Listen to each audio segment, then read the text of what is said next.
नमस्कार मित्रांनो, विविध माहिती संग्रह चॅनलमध्ये आपले स्वागत आहे. आज आपण सागरी पर्यटनाविषयी थोडक्यात माहिती पाहणार आहोत. INS गुलदार ही नौदलातील सेवानिवृत्त युद्धनौका पाण्याखालील संग्रहालय आणि कृत्रिम प्रवाळमध्ये रूपांतरित होणार आहे. भारतातील हा पहिलाच उपक्रम असल्याने सागरी संवर्धन व पर्यटनाला चालना मिळणार आहे. जगातील अनेक देशात समुद्रातील जहाजात कृत्रिम प्रवाळ निर्माण करून स्कुबा डायव्हिंग आणि पाणबुडी पर्यटन प्रकल्प वाढविण्याचे प्रकल्प तयार झाले आहेत.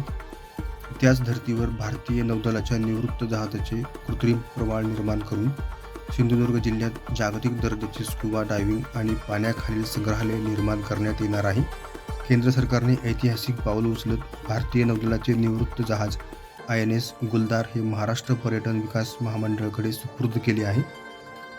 सिंधुदुर्ग जिल्ह्यातील वेंगुर्ले तालुक्यातील निवती रॉकजवळ समुद्रात पाण्याखालील या प्रकल्पाचे मुख्यमंत्री देवेंद्र फडणवीस यांच्या हस्ते या उपक्रमाचा शुभारंभ करण्यात आला. समुद्रात विराजमान होणाऱ्या जहाजाभोवती प्रवाळ निर्मिती होऊन त्याद्वारे स्कुबा डायव्हिंग व भविष्यात पाणबुडीद्वारे पर्यटकांना या प्रवाळ व समुद्रतळाशी विराजमान जहाजाची सफर करण्याचे नियोजित आहे. धन्यवाद मित्रांनो, संपूर्ण व्हिडिओ पाहिला त्याबद्दल. व्हिडिओ आवडला असेल तर लाईक, शेअर आणि सबस्क्राईब करा.